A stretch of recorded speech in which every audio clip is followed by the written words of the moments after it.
नमस्कार। रीति रिवाज भाग एक में आप सभी का स्वागत है, अभिनंदन है। मैं राकेश भाटी और आज अपने रीति रिवाज टॉपिक का भाग एक पढ़ने वाले हैं। पहला भाग आज हम पढ़ेंगे और इस टॉपिक को 2 या 3 प्रकार से बांट के हम लोग पढ़ते हैं। एक तो इसमें होता है जन्म के रीति रिवाज, एक इसमें होता है विवाह के रीति रिवाज और एक इसमें होते हैं मृत्यु के रीति रिवाज।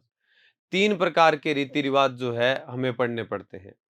क्या महत्व है रीति रिवाजों का? सामान्यतः जब हम किस टॉपिक के ऊपर बात करते हैं तो हमें कम से कम उस टॉपिक का महत्व तो पता होना चाहिए, क्यों जब तक हम उस टॉपिक के महत्व को जान नहीं लेते तब तक हमारी उस टॉपिक के साथ में कनेक्टिविटी नहीं हो पाती।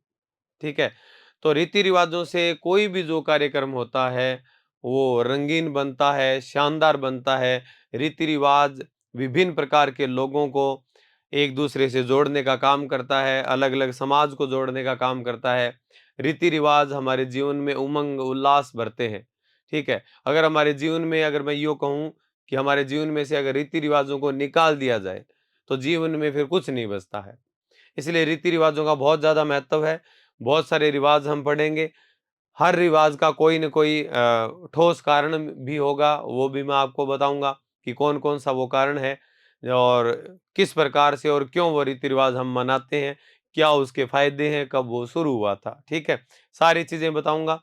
ठीक है, तो हम शुरू करते हैं। इससे पहले जो हम बात करेंगे वो आप ध्यान में रखना। सबसे पहले तो हम 16 संस्कार पढ़ेंगे, संस्कारों के बाद जन्म के रीति रिवाज, फिर विवाह के रीति रिवाज और उसके बाद में क्या पढ़ेंगे, मृत्यु के रीति रिवाज पढ़ेंगे। ठीक है, अब देखो आप।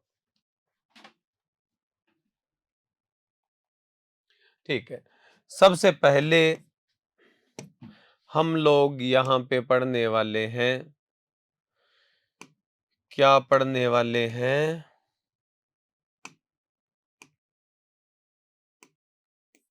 संस्कारों के बारे में। किसके बारे में पढ़ने वाले हैं?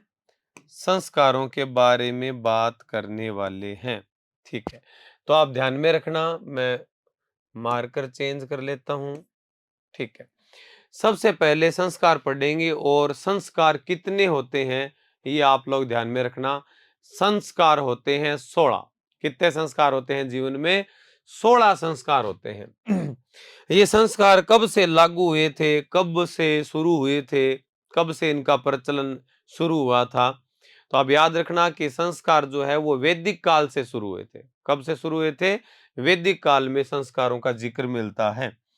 कौन कौन से संस्कार है? बस एक चीज तो आप ध्यान में रखना कि सबसे मुश्किल काम क्या है कि संस्कारों का सीक्वेंस याद करना। जब तक हमें संस्कारों का सीक्वेंस नहीं याद होता है तब तक हम संस्कारों को ठीक अच्छे से पढ़ नहीं पाते, उनको याद नहीं कर पाते, क्योंकि संस्कार जो होंगे उनका एक के बाद एक जो उनका सीरियल बनता है वो याद रखना बेहद जरूरी है। क्योंकि अगर कई बार क्या होता है कि रीति रिवाज 16 संस्कारों का सीक्वेंस वाले 4 ऑप्शन आते हैं कि कौन सा इसमें से सीक्वेंस वाइज सही है। ठीक है, तो वो प्रश्न हमें हल करने के लिए इनका सीक्वेंस जो है वो याद करना जरूरी होता है। किस प्रकार से याद करेंगे, मैं 1 मिनट में ही आपको वो याद करवा दूंगा। जैसे पहला संस्कार है गर्भाधान, दूसरा है पुष्पवन, तीसरा सीमंतोनयन, जन्म,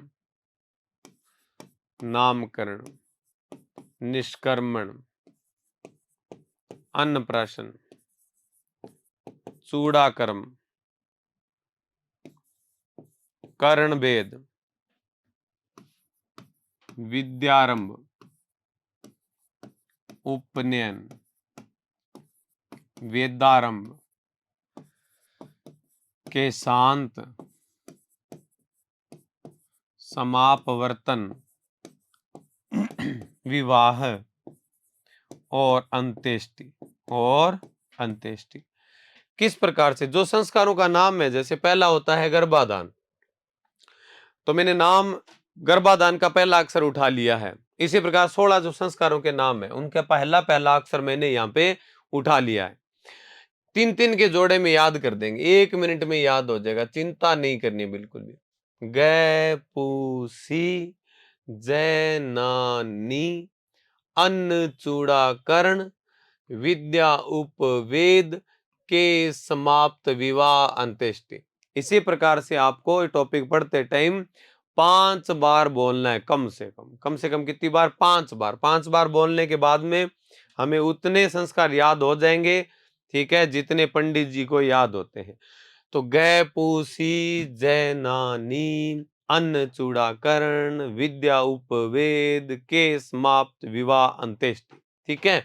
इसी प्रकार से पहले संस्कार का नाम होगा गर्भाधान, दूसरा है पुष्वन, तीसरा है सीमंतोनयन, जन्म, ठीक है, फिर है नामकरण, निष्कर्मण,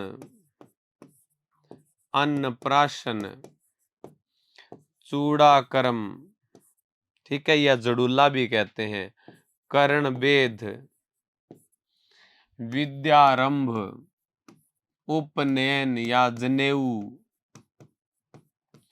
वेदारंभ, केशांत या गोदान, ठीक है, समापवर्तन, फिर शादी हो जाएगी। शादी के बाद में डायरेक्ट क्या बजेगा? डीजे के बाद में शंख बजेगा। क्या बजेगा? शंख बजेगा। तो गै पूसी जैनानी अन्न चूड़ाकरण विद्या उपवेद के समाप्त विवाह अंत्येष्टि। इस प्रकार से आप फटाफट बोल बोल के इसको क्या कर लेना? याद कर लेना। आज जाके घर पे जहां बैठे हो वहीं पढ़ रहे हो, वहीं जोर जोर से पूरा जोर लगा लगा के बोलना, गै पूसी जैनानी अन्न चूड़ाकरण विद्या उपवेद के समाप्त विवाह अंत्येष्टि। ऐसा करोगे तो घर वालों को भी लगेगा कि मेहनत करने तो लग गया, पड़ोसियों को भी पता चल जाएगा भी कुछ ना कुछ तो कर तो रहा है लड़का, ठीक है। पहला संस्कार है विद्वानों गर्भाधान। ये संस्कार किया जाता है कब? जब कोई आपको संतान का बीज रोपण करना है, मतलब संतान की शुरुआत करनी है, ठीक है। अभी बच्चा करना है कि नहीं करना है, ये शुरुआत आज करनी है आपको। तो कोई अच्छा नक्षत्र देख के फिर संतान की आप क्या करोगे? शुरुआत करोगे। जब संतान के निर्माण की शुरुआत होना जिस दिन, वो जो फर्स्ट डे होता है, उस दिन ग्रह नक्षत्र वार सब क्या होने चाहिए? अच्छे होने चाहिए। तो उचित नक्षत्र में संतान का बीज रोपण करना कह लो, ठीक है। या ये संस्कार परिवार में किसी महिला के गर्भ ठहरने पे मनाया जाता है, ठीक है। और उस समय क्या होता है? नक्षत्र क्या होने चाहिए? उचित होने चाहिए। क्या होने चाहिए? उचित नक्षत्र। पुष्पवन संस्कार का क्या मतलब है? ये संस्कार गर्भ को 2-3 महीने होने के बाद संतान को पुत्र रूप देने के लिए मनाया जाता है, ठीक है। जब संतान 2 या 3 महीने की हो जाती है तब पुत्र रूप की कामना करते हैं कि हे भगवान, जो बालक है, जो पैदा होने वाला है, जो संतान पैदा होने वाली है, वो क्या हो? बालक ही हो। मतलब पुत्र के जन्म की कामना की जाती है, ठीक है। कौन से संस्कार में? पुष्पवन संस्कार में, ठीक है। नोट करो, मैं थोड़ा सा साइड में होके और आपको जगह दे दूंगा और आप इसको आराम से नोट कर देना। अभी आप आराम से इसका स्क्रीनशॉट ले सकते हो, ठीक है। अब इसके बाद में देखो, नेक्स्ट तीसरा संस्कार आपके सामने है सीमंतोनयन। ये संस्कार गर्भवती स्त्री को जादू टोनों से बचाने के लिए मनाया जाता है। जादू टोनों से बचाने के लिए कौन सा मनाया जाता है? सीमंतोनयन मनाया जाता है, जादू टोने से बचाने के लिए, ठीक है। जो महिला गर्भवती है, कब करते हैं ये? लगभग 8वें या 9वें माह, 8वें या 9वें महीने, जब बालक पेट में होता है, उस समय अमंगलकारी जादू टोने, भूत प्रेत, चुड़ैल, डायन, इनसे बालक को बचाने के लिए ये संस्कार किया जाता है, जिसका नाम क्या है? सीमंतोन्नयन नाम है। क्या नाम है? सीमंतोन्नयन। चौथा है जन्म या जात कर्म। यह संस्कार जन्म के बाद पिता द्वारा संतान को घी या शहद वगैरह चटाकर किया जाता है। बालक का जन्म होने के बाद बालक का जो पिता है वो संतान को घी या शहद चटाता है और इसी से जन्म या जात कर्म संस्कार क्या माना जाता है? पूर्ण माना जाता है, ठीक है। नेक्स्ट, हाँ, इसका स्क्रीनशॉट आप ले लेना, स्क्रीनशॉट ले लेना। Screen, screen shot. अपने राजस्थान में बोलते हैं स्क्रीन शॉट, वैसे होता है स्क्रीन, और अपने स्क्रीन ठीक है, स्क्रीन। हाँ, कर दिया नोट, ठीक है, आगे चलो। नामकरण, कौन सा है? नामकरण। इस संस्कार में किसी पंडित से संतान का नामकरण करवाकर नाम रखा जाता है, ठीक है। ये लगभग होता है 7वें, 11वें या 21वें दिन बालक का क्या करते हैं? नामकरण कर देंगे। चिंटू, पिंटू, मिंटू जो भी रखना है रख देंगे। छठा संस्कार विद्वानों निष्कर्मण है। कौन सा है? निष्कर्मण है। बच्चे को पहली बार घर से बाहर लाकर सूर्य के दर्शन करवाना, ठीक है। कौन से महीने में? बालक या तो 1 महीने का है या कितने महीने का है? 3 महीने। पहले या तीसरे महीने जो बालक है उसको चंद्रमा और सूर्य के क्या करवाते हैं? दर्शन करवाते हैं, और इसी को क्या कहा जाता है? निष्कर्मण। क्या कहा जाता है? निष्कर्मण कहा जाता है, ठीक है। निष्कर्मण नाम से ही अर्थ चल रहा है पता, कि निष्कर्मण जैसे कि बाहर निकालना। जैसे भगवान बुद्ध घर छोड़ के बाहर निकले थे, घर छोड़ने की घटना क्या कहलाई थी? महाभिनिष्कर्मण। क्या कहलाई थी? महाभिनिष्कर्मण कहलाई थी, ठीक है। ये चीज भी आप नोट करो। कर दिया? चलो आगे। नेक्स्ट, देशाटन या अन्नप्राशन। देशाटन या अन्नप्राशन। देशाटन या अन्नप्राशन का मतलब क्या होता है? संतान को पहली बार माँ के दूध के अलावा पहली बार अन्न देना। बालक जब 6 महीने का हो जाएगा तो उसको पहली बार क्या खिलाएंगे? अन्न का आहार खिलाएंगे। इसी को क्या कहते हैं? अन्नप्राशन, या क्या कहते हैं? देशाटन कहते हैं। 8 नंबर है चूड़ाकरम, जड़ुल्ला, मुंडन, या इसको लटरिया भी कहते हैं, ठीक है। क्या कहते हैं इसको? लटरिया कहते हैं। बच्चे के जो घुंघराले बाल आते हैं ना, सबसे पहले वो पहले या तीसरे वर्ष पहली बार जो बालक के सिर के बाल कटवाते हैं, मुंडन करवाते हैं, उसको क्या कहते हैं? जड़ुल्ला कहते हैं, लटरिया कहते हैं, या फिर क्या कहते हैं? चूड़ाकरम भी कहा जाता है, या इसको उतराना भी कहते हैं। इस संस्कार में किसी इष्ट मंदिर में लाकर पहली बार बच्चे के बाल कटवाए जाते हैं। कब? पहले या तीसरे वर्ष। इसको क्या बोलते हैं? मुंडन, या चूड़ाकरम, या झुड़ुल्ला, या लटरिया। एक तो ये ध्यान में रखना कि बालक का पहली बार जब तक मुंडन नहीं होगा तब तक उसके बाल मजबूत बाल नहीं आएंगे। सिर का मुंडन करवाने के बाद में वो जो पहले वाले स्टार्टिंग वाले बाल हैं उसका एक बार ऊपर वाला शिखर जब कट जाता है ना, तब जाके नए जो बाल आएंगे वो एकदम मजबूत बाल आएंगे, ठीक है। अगर उनको नहीं काटोगे तो फिर वो नकली से बाल होते हैं बालक के स्टार्टिंग बाल। लेकिन जैसे आप देखना कि जैसे एक बार उसका मुंडन हो गया, अगली बार जो बाल आते हैं वो सुरक्षित काले मेरे बाल, मुंडन संस्कार ने किया कमाल, ठीक है। नोट करो। कर दिया? ठीक है। नेक्स्ट, कर्ण भेद। शिशु के कान बींधे जाते हैं। कब बींधे जाते हैं कान? तीसरे या 5वें वर्ष। तीसरे या 5वें वर्ष बालक के क्या बींधे जाते हैं? कान बींधे जाते हैं। कौन सा संस्कार है? कर्ण भेद संस्कार। विद्यारंभ संस्कार कौन सा होता है? कर्ण भेद के बाद में क्या है? विद्यारंभ संस्कार। इस संस्कार के माध्यम से बालक को पहली बार गुरुकुल में शिक्षा के लिए भेजा जाता है। शिक्षा के लिए भेजा जाता है। इसका नाम क्या है? विद्यारंभ संस्कार है। कौन सा संस्कार है? विद्यारंभ। ये लगभग आप मान के चलो कि 5 से 7 साल की आयु का जो बच्चा होता है उसका ये संस्कार करवा देना चाहिए।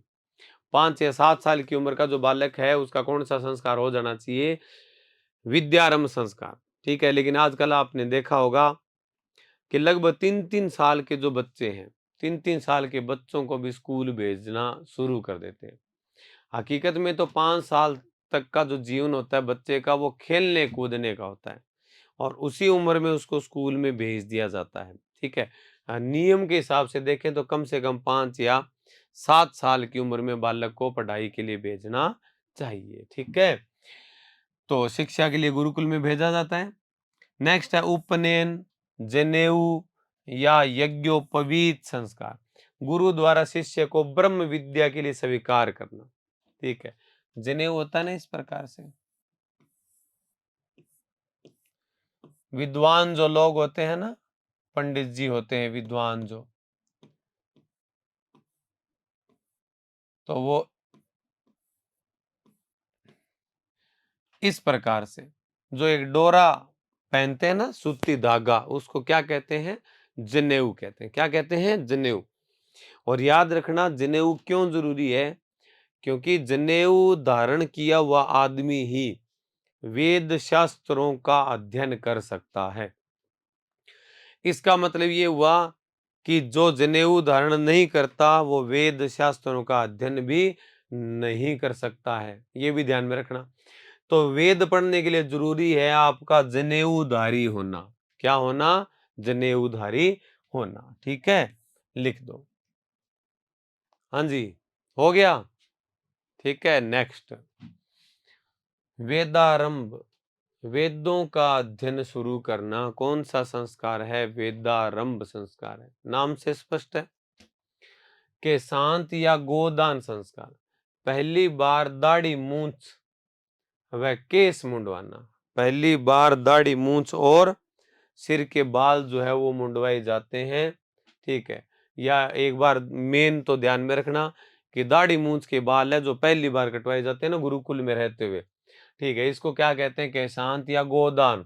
ठीक है, और गुरु को गाय का क्या करना है? दान करना है। गुरु को किसका दान करना है? गाय का दान करना है। समापवर्तन, विद्या पूर्ण करके घर लौटना। विद्या पूरी करके, पढ़ाई पूरी करके क्या लौटना? घर लौटना। क्या कहलाता है? समापवर्तन कहलाता है। विवाह तक ये व्यक्ति, ये जो बच्चा है, ये स्नातक कहलाएगा। अब आप सोचोगे कि गुरुजी विवाह के बाद में क्या डिग्रियां काम की नहीं रहती? ऐसा नहीं है। विवाह के बाद में विद्यार्थी जीवन पूरा हो जाता है। विवाह होते ही आदमी गृहस्थ आश्रम में प्रवेश करता है। शादी से पहले जब तक वो पढ़ता है उसका आश्रम चलता है कौन सा? कौन सा? ब्रह्मचार्य आश्रम। शादी होते ही वो क्या माना जाएगा? गृहस्थ आश्रम का व्यक्ति माना जाएगा।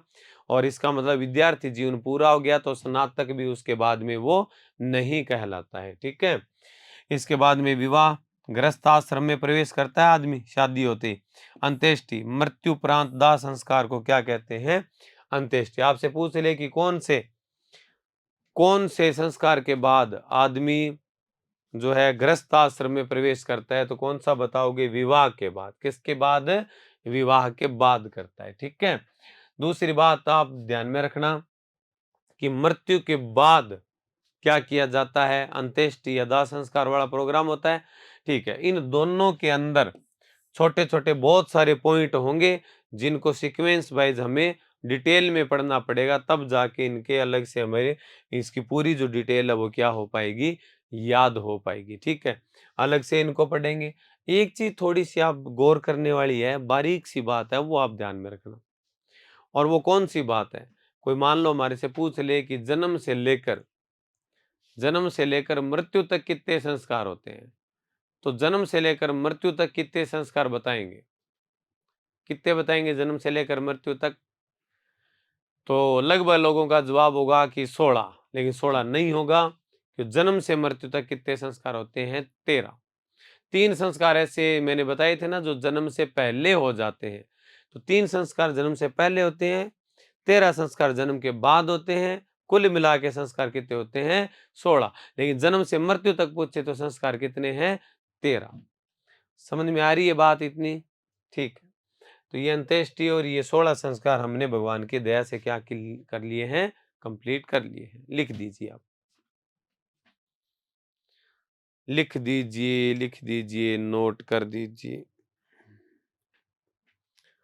हो गया? ठीक है, नेक्स्ट राजस्थान के रीति रिवाजों को मूल रूप से, कौन से रूप से? मूल रूप से कितने भागों में बांटा गया है? 3 भागों में। कितने भागों में बांटा गया है? 3 भागों में। पहला तो हम रीति रिवाजों में पढ़ेंगे जन्म के रीति रिवाज, फिर हम पढ़ेंगे उसके बाद में विवाह के रीति रिवाज, फिर हम पढ़ेंगे मृत्यु के रीति रिवाज। ठीक है, तो कितने भागों में बांटा है हमने? 3 भागों में इस टॉपिक को बांट दिया है। ठीक है, तो नेक्स्ट आप ध्यान में रखना कि 3 जो भाग हैं वो कौन कौन से हैं, तो आप ध्यान में रख लेना। एक तो है जन्म के रीति रिवाज,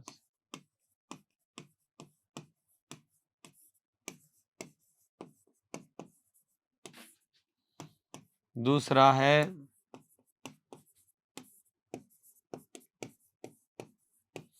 विवाह के रीति रिवाज, तीसरा है मृत्यु के रीति रिवाज। किसके रीति रिवाज? मृत्यु के। तो इस टॉपिक को कितने भागों में बांट के हम पढ़ेंगे? 3 भागों में। जन्म के रिवाज हैं, विवाह के रिवाज हैं, और किसके रीति रिवाज हैं? मृत्यु के रीति रिवाज है। ये जो मैंने बनाया है, फॉर्मेट बनाया है, इसको आप एक बार नोट कर लीजिए। मैं थोड़ा सा आपको जगह दे देता हूँ ताकि आप आराम से सारा बोर्ड देख पाओ और आराम से नोट कर सको। कर दिया? अब हम सबसे पहले पढ़ेंगे किसके बारे में? जन्म के रीति रिवाजों के बारे में पढ़ेंगे। किसके बारे में पढ़ेंगे? जन्म के रीति रिवाजों के बारे में पढ़ने वाले हैं। जन्म के रीति रिवाजों में एक तो आप याद रखना प्रोग्राम है जिसको कहते हैं 8वां पूजन। ये संस्कार गर्भ को 8 महीने होने पर मनाया जाता है। मान लो बच्चा जो है वो गर्भ के अंदर, पेट के अंदर 8 महीने का हो चुका है लगभग, मतलब गर्भ धारण का 8वां जो महीना होता है, 9वें महीने में तो डिलीवरी हो जाएगी, लगभग जो 8वां महीना होता है उस महीने में जो प्रोग्राम होता है उसको क्या बोलते हैं? 8वां पूजन कहते हैं। नेक्स्ट आप देख रहे होंगे, नेक्स्ट जो है वो है सिल्लोपेट। क्या नाम है? सिल्लोपेट। क्या मतलब होता है? ठीक है, पुत्रवती होने का आशीर्वाद दिया जाता है। ठीक है, पुत्र रत्न की प्राप्ति या पुत्रवती हो, इसका मतलब क्या है? गर्भ धारण हो। ठीक है, ऐसा आशीर्वाद देते हैं तो उसको क्या बोलते हैं? सिल्लोपेट। क्या बोलते हैं? सिल्लोपेट। ठीक है, पेट तो समझते ही हो। ठीक है, तो इसके बाद में है जन्मोत्सव। क्या है? जन्मोत्सव। ये उत्सव संतान का जन्म होने पर मनाया जाता है। यदि लड़का हुआ तो थाली बजाएंगे और लड़की हुई तो सूप बजाएंगे। सूप या इसको छाजला भी कहते हैं। सूप या क्या कहते हैं इसको? छाजला भी कहा जाता है। छाजला या क्या बजाते हैं? सूप बजाया जाता है। समझ में आ गई इतनी बात आपको? ठीक है, तो ये 2-3 प्रोग्राम है, आप ध्यान में रख लेना, आराम, आसान है। इसमें तो छाजड़ा या सूप वाली बात थोड़ी सी ज्यादा महत्वपूर्ण है। प्रश्न कैसा आएगा वो भी मैं आपको बता देता हूँ। प्रश्न आएगा कि निम्न में से कौन सा एक जन्म का रीति रिवाज नहीं है? ठीक है, पुत्रवती होने का आशीर्वाद के स्वरूप कौन सा पुत्रवती होने के आशीर्वाद के स्वरूप कौन सा आशीर्वाद दिया जाता है? ठीक है, तो कौन सा आशीर्वाद देते हैं? उस आशीर्वाद को क्या कहते हैं? सिल्लोपेट। क्या कहते हैं? सिल्लोपेट। कोई ये पूछ सकता है कि पुत्र के जन्म पर कौन सा वाद्य यंत्र बजाया जाता है? तो आप क्या बताओगे? थाली। क्या बजाओगे? थाली बजाएंगे। ठीक है, तो ये हमारा जन्मोत्सव भी पढ़ लिया हमने। लिख दीजिए। लिख दिया? ठीक है, इसके बाद में हम नेक्स्ट पढ़ेंगे सुआ। सुआ का मतलब होता है, देखो, कि बालक का जन्म हो गया। बालक के जन्म होने के बाद में जब तक घर में हवन ना हो जाए, शुद्धिकरण ना हो जाए, घर का पूजन ना हो जाए घर में, तब तक बाहरी व्यक्ति का घर के अंदर जहां बालक और उसकी मां है उस कमरे के अंदर बाहरी किसी भी व्यक्ति का प्रवेश क्या होता है? वर्जित होता है। उधर आने नहीं देते। अगर कोई बहुत ही क्लोज व्यक्ति है तो वो बाहर वाले कमरे में एक बार 1-1.5 घंटे तक उसको बिठाए रखते हैं वेटिंग के लिए। ठीक है, और उसके बाद में उसके हाथ वगैरह अच्छे धुलवा के फिर उस कमरे में प्रवेश की इजाजत मिलती है जिस कमरे में जच्चा और बच्चा दोनों हो। जच्चा समझते हो, जो बच्चे की क्या होती है, माँ होती है। अगर आप ऐसा नहीं करते हो तो उन दिनों क्या होता है, बालक और उसकी माता दोनों की बॉडी बहुत ज्यादा सेंसिटिव होती है। और ये पता नहीं कोई आदमी आए, बस में घूमता हुआ आए, ठीक है, कहाँ कहाँ हाथ लगाता हुआ आए, ठीक है। कईयों की ये भी आदत होती है, ऐसे ऐसे करते आते हैं, ऐसे ऐसे जर्दा रगड़ते रगड़ते आते हैं और आके और गाल खींचते हैं सबसे पहले, ओ गुल्लू गुल्लू गुल्लू गुल्लू गुल्लू गुल्लू ऐसे कर देते हैं ना। ठीक है, तो उससे बच्चा क्या हो सकता है, बीमार हो सकता है, क्योंकि उसके वो आदमी जो है उसके हाथों में जर्म्स बैक्टीरिया वगैरह जो है उस बच्चे को इन्फेक्ट कर सकते हैं। ठीक है। सुआ का मतलब है बच्चे के जन्म के बाद घर की शुद्धि की जाती है और तब तक कहते हैं कि इस घर को क्या लगा हुआ है, सुआ लगा हुआ है, सुआ का घर है ये। ठीक है। नहान, जच्चा व बच्चा का पहला जो स्नान होता है उसको क्या बोलते हैं, नहान बोलते हैं। कुआ पूजन या जलवा पूजन, इस संस्कार में परिवार की महिलाएं जच्चा को लेकर कुएं का पूजन करने जाती है। और एक जो सबसे बढ़िया बात है वो और बता देता हूँ, जो आपको ध्यान में है, इस दिन बहुत ही टेस्टी व्यंजन बनाते हैं, गुगरी नामक। गोगरी नामक क्या मनाया जाता है, व्यंजन बनाया जाता है। अनाज और चने को पानी में उबालकर उसमें गुड़ मिक्स करते हैं तो क्या बन जाती है, घूघरी। क्या बन जाती है, घूघरी। लिख दीजिए। कर दिया नोट। ठीक। नेक्स्ट है जामना। क्या है, जामना। जच्चा या बच्चा को जच्चा के पीहर पक्ष से नाई को कपड़े आभूषण और बच्चे के लिए विशेष रूप से खिलौने दिए जाते हैं, इसे ही जामना कहते हैं। ठीक है। बालक का जो ननिहाल पक्ष है वो नाई को कुछ उपहार वगैरह भी देगा और कुछ चीजें बच्चे के लिए, जो नवजात शिशु है उसके लिए भी नाई के साथ भेजेगा। ठीक है। कौन सा पक्ष है, बालक का ननिहाल पक्ष, या जो महिला जिसने बच्चे को जन्म दिया उसका कौन सा पक्ष, पियर पक्ष। ठीक है। तो जच्चा एवं बच्चा को, जच्चा महिला के पियर पक्ष से जो बच्चे के लिए नाई को कपड़े आभूषण वगैरह खिलौने वगैरह जो भेजे दिए जाते हैं उन्हीं को क्या कहते हैं, जामना कहते हैं। इसमें नाई को दिए जाते हैं साथ में कुछ उपहार, वो भी जामना में ही आ जाएंगे। आख्या पूजन या सातिया पूजन या सातिया, नवजात संतान की, नवजात संतान की बुआ दरवाजे पर सातिया या स्वस्तिक या सांख्या का अंकन करती है और उसका पूजन करती है। सांख्या आप समझते हो, गोबर से बनाया जाता है ये। ठीक है। इसी को क्या बोलते हैं, सातिया या कौन सा पूजन, आख्या पूजन कहते हैं। लिख दो। लिख दिया। ठीक है। नेक्स्ट, ढूंढ। संतान पैदा होने के बाद जो पहली होली आती है उस पे बालक के जो ननिहाल पक्ष के लोग हैं वो क्या करते हैं, बालक के लिए, बालक के ननिहाल पक्ष के लोग, बालक की बुआ वगैरह, ये जो रिश्तेदार होते हैं, ये बालक के जन्म के बाद जो पहली होली आती है उस होली पे बालक के लिए कपड़े, मिठाइयाँ, खिलौने वगैरह लाते हैं। इसी प्रोग्राम को क्या कहते हैं, ढूंढ।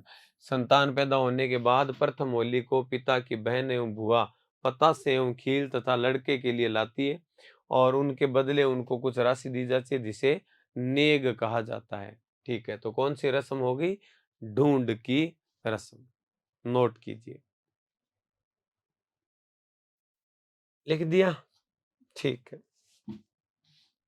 इसके बाद देखो अब, इसके बाद जन्म वालों में एक दो और है, जैसे सतवाड़ो होता है एक।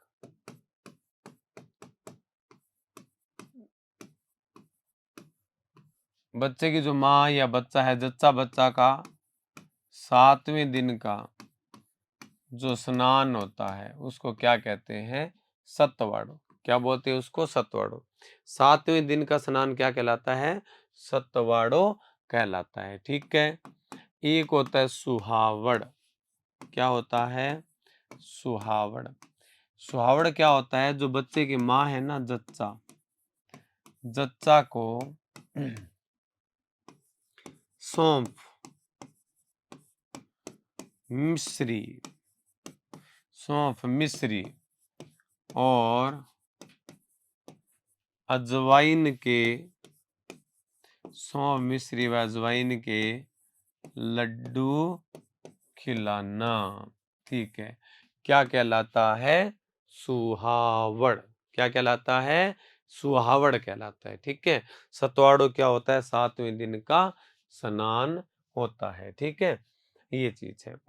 बच्चों की देवियां, एक तो देवी लोक देवियों में पढ़ लेंगे, इसके अलावा एक देवी मैं तुम्हें यहां बता देता हूँ, बे माता। ये बे माता जो है ना, बे माता, ये बे माता क्या करते हैं? बच्चे का भाग्य निर्धारण करते हैं। बच्चे के भाग्य निर्धारण की जो देवी होती है, बच्चे के भाग्य निर्धारण की जो देवी होती है, वो कौन सी माता होती है? बे माता। इसके अलावा महामाई माता भी है जो हम देवियों में पढ़ेंगे, शीतला माता भी है जो हम किस में पढ़ेंगे? देवियों के अंदर पढ़ेंगे। लिख दीजिए इतनी बात। हो गया?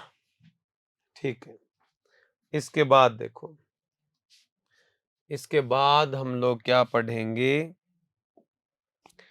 विवाह से संबंधित रीति रिवाज। शादी के कौन कौन से रीति रिवाज होते हैं, वो रीति रिवाज हमें इसमें पढ़ने हैं। कौन से रिवाज है शादी के? तो ध्यान रखना, सबसे पहले जरूरी क्या है? रिश्ता होना। शादी तो बहुत बाद की बात है, सबसे मुश्किल काम हो जाता है रिश्ता होना। रिश्ता हो गया मतलब शादी हो जाएगी। सबसे ज्यादा विवाह की इतनी टेंशन नहीं होती जितनी रिश्ता होने की टेंशन होती है। भी पता नहीं क्या होगा, कहाँ होगा, किस हालात में होगा, दिखने में कैसा होगा, व्यवहार कैसा होगा, ठीक है, हाइट कैसी होगी, इस प्रकार पढ़ा लिखा कितना होगा, अनपढ़ होगा कि जॉब लगा हुआ होगा, ये सारी समस्याएं रिश्ता होने से पहले होती है। और शादी के लिए सबसे ज्यादा जरूरी है बिचौला। बिचौला वो आदमी होता है जो शादी की मध्यस्थता करवाता है, मतलब लड़की वालों को बताता है कि उधर एक लड़का है पढ़ा लिखा, लड़के वाले को भी बताता है कि इधर एक लड़की है बड़ी समझदार है, सुंदर है, सुशील है, स्वभाव में निरी गाय है। ठीक है, हाँ, सींग वाली शब्द साइलेंट है इसमें, सींग वाली कहना वो भूल जाता है, साइलेंट कर देता है, सीधा कह देता है गाय है। संबंध तय करते हैं, सबसे पहले रिश्ता करते हैं, इसके माध्यम से लड़के और लड़की के परिजन आपस में संबंध तय करते हैं, संबंध तय करते हैं। ठीक है, इसके बाद में क्या होता है? सगपण या टेवलिया या सगाई। ठीक है, रिश्तेदार आपस में मिलेंगे, एक दूसरे को देखा देखी करके आएंगे, लड़का देखेंगे लड़की देखेंगे, तो ये क्या है? संबंध तय करने का काम करेंगे। इसके बाद में सगपन टेवलिया या सगाई का मतलब है, सगाई का मतलब है फिक्स कर देंगे, ब्याज के बाद में ये लड़का हमारा हुआ या ये लड़की हमारी हुई। सगपन या टेवलिया का मतलब है इसके माध्यम से लड़की के लिए लड़का को रोका जाता है या संबंध पक्का किया जाता है, या संबंध क्या किया जाता है? पक्का किया जाता है। कुछ शगुन वगैरह चीजें लड़के को दे देंगे, लड़की को भी शगुन दे दिया जाता है, तो दोनों का रिश्ता क्या मान लिया जाता है? एकदम पक्का माना जाता है। लिखिए, चले आगे, चलो चलो चलो। टिक्का, इसके माध्यम से दुल्हन पक्ष शादी से पहले दूल्हे के घर सामान या पैसे वगैरह भेजते हैं, ठीक है, या उपहार भेजते हैं। ठीक है, उसको क्या कहते हैं? टिक्का कहते हैं। याद रखना, ये है कन्या पक्ष के लोग, जो लड़का है उसको जो चीजें गिफ्ट भेजेंगे उसको कहेंगे टिक्का। और याद रखना, ये जो लड़का पक्ष के लोग हैं, ये शादी से पहले कन्या को जो सावन तीज पे जो चीजें भेजी जाती है, कन्या को भेजते हैं, उसको क्या कहते हैं? सिंजारा। क्या बोलते हैं उसको? सिंजारा कहते हैं। ठीक है, तो याद रख लेना, शादी से पहले लड़की को जो उपहार भेजे जाते हैं ना ससुराल से, वो तो कहलाते हैं सिंजारा या सुंधारा। और शादी से पहले लड़के को जो कन्या पक्ष के लोग जो उपहार भेजते हैं, उसको कहते हैं लड़के का क्या कर दिया? टीका कर दिया। क्या कर दिया है? टिक्का कर दिया। समझ में आ रही है ना बात? ठीक है, नोट कीजिए। चले तो चलो। इकताई, दुल्हन के कपड़े सिलवाए जाने पर मुहूर्त के रूप में दर्जी को दी जाने वाली राशि क्या कहलाती है? इकताई। शुभ मुहूर्त पे दर्जी कपड़ों का नाप लेता है और उस समय उसको जो नेग वगैरह दिया जाता है, या ये जो नाप लेने की जो रस्म है, इसको क्या कहते हैं? इकताई। पहले दुल्हा दुल्हन की जो ड्रेस है ना, ठीक है, वो सारी की सारी घर पे ही सिली जाती थी। ठीक है, सभी के लिए कपड़े एक जैसे कपड़ा लाया जाता था। जैसे मान के चलो व्हाइट कुर्ता है ना दूल्हे का और आसमानी पैंट है, तो दूल्हे का चाचा, दूल्हे का भतीजा, दूल्हे का पिता, दूल्हे का दादा, दूल्हे की भतीजी, छोटे-छोटे बच्चे घर में, सारे व्हाइट शर्ट और आसमानी पैंट में दिखेंगे। फिर वो पूरी शादी में बड़ा अकड़ के चलते थे, रोब होता तो उनका अकड़ के चलते थे। क्योंकि सबको पता होता था कि ये जो दूल्हे जैसी ड्रेस पहने हुए है ना, ये दूल्हे के कोई खास आदमी है, तो उनका रुतबा ही अलग हुआ करता था। तो ये इकताई है। सात का मतलब क्या है? दूल्हे की बाल कटाई के समय नाई को दी जाने वाली राशि या नेक। तो शादी के समय दूल्हे को जितने भी नेग या शगुन दिए जाते हैं, वो सारे किस में आते हैं? छात कहलाते हैं। क्या कहलाते हैं? छात कहलाते हैं। ठीक है, लिखिए।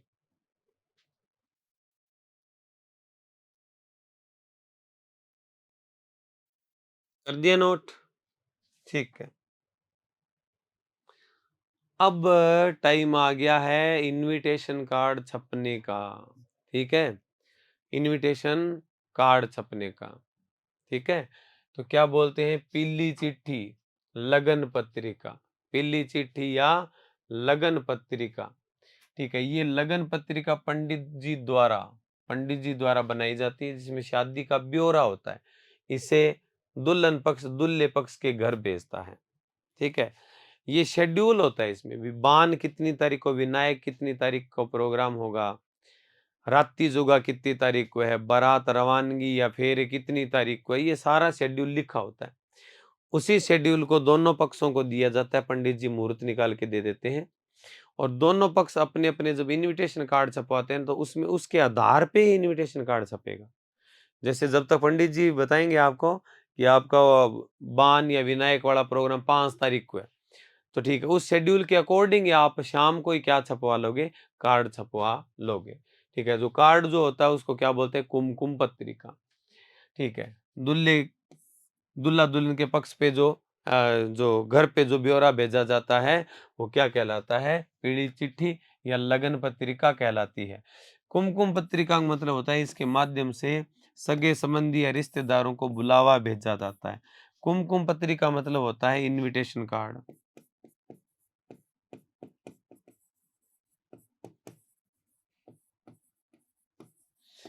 स्पेलिंग मिस्टेक हो सकती है मेरे से थोड़ी-सी। मेरा अंग्रेजी कमज़ोर ज़्यादा ही है, बहुत ज़्यादा कमज़ोर है। राजस्थानी ठीक है मेरी, ठीक है? नोट कीजिए इसको। कर दिया नोट? ठीक है। नेक्स्ट है बत्तीसी नूतना या भात नूतना।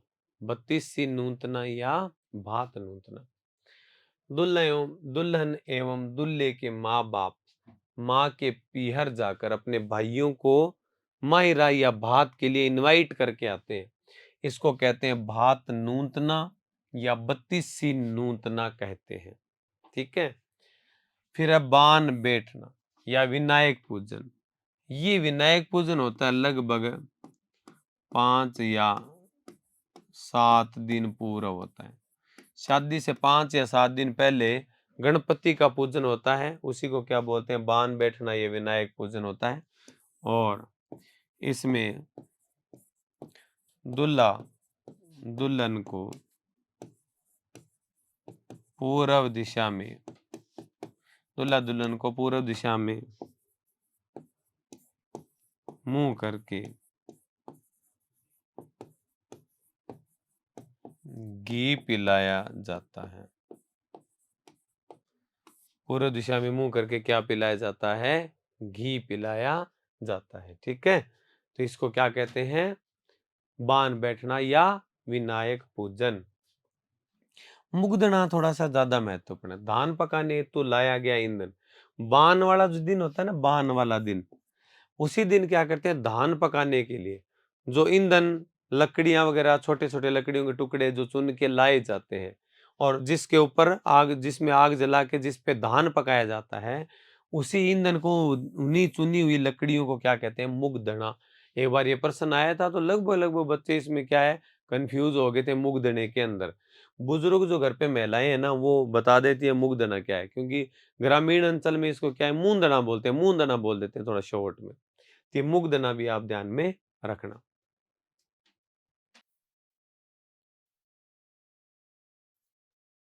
कर दिया नोट, ठीक है। नेक्स्ट, भात भरना या भात ओढ़ना। भात भरता है भाई, किसका भात भरता है, मायरा भरता है बहन का, और वो बहन जिसके बच्चों की क्या होने वाली है, शादी होने वाली है। ठीक है, अब मैं थोड़ा सा इसमें चुनड़ी का सिस्टम बता देता हूँ तुम लोगों को। भात भरता है भाई, भरता किसका है, बहन का, बात बहन का भरता है। ठीक है, भाई बहन को जो चुनड़ी उड़ाएगा वो कहलाती है बाला या मोसला। बाला या मोसला भात की चुनड़ी कहलाता है। ये जो बहन है, इसके लड़की की शादी है, मतलब इस भाई की भांजी की अगर शादी है ना, ठीक है, अगर मान लो बहन के लड़के की शादी है तो नॉर्मल कोट पैंट वगैरह कुछ ऐसा उपहार दे दो, या कानों की बालियां जो मामा मुर्ग होती है वो दे दी जाती है।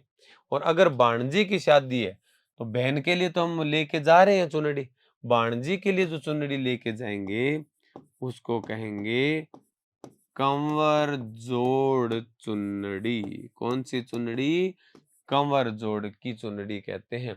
शादी के समय दुल्हा एवं दुल्हन, दुल्हा के मामा जी, दुल्हन एवं दुल्हा के मामा जी इनके घर पर कुछ वस्त्र पैसा लेकर आते हैं और अपनी बहन को चुनड़ी उड़वाते हैं।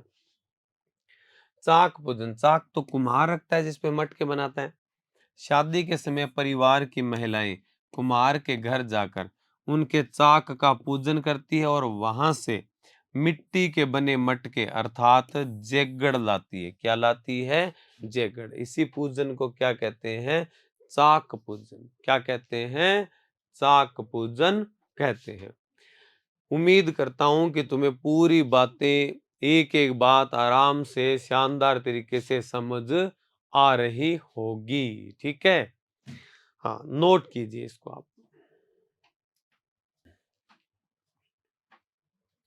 कर दिया आपने नोट, ठीक है। तो मुझे लगता है, मेरे ख्याल से फिलहाल इस क्लास में इतनी बातें बहुत है। ठीक है, मैं इस टॉपिक को छोटे छोटे भाग में डिवाइड कर करके आराम से पढ़ेंगे इसको शानदार तरीके से। ठीक है, तो यहाँ तक की जो बातें हैं चाक पूजन तक की, वो आपको अच्छे से समझ में आ गई होगी, क्योंकि मैंने बहुत ही प्यार से, बहुत ही प्यारी प्यारी बातों के साथ आप लोगों को ये टॉपिक समझाया है, और बहुत ही सुरीली और दर्द भरी आवाज में आपको ये टॉपिक मैं पढ़ा रहा हूँ।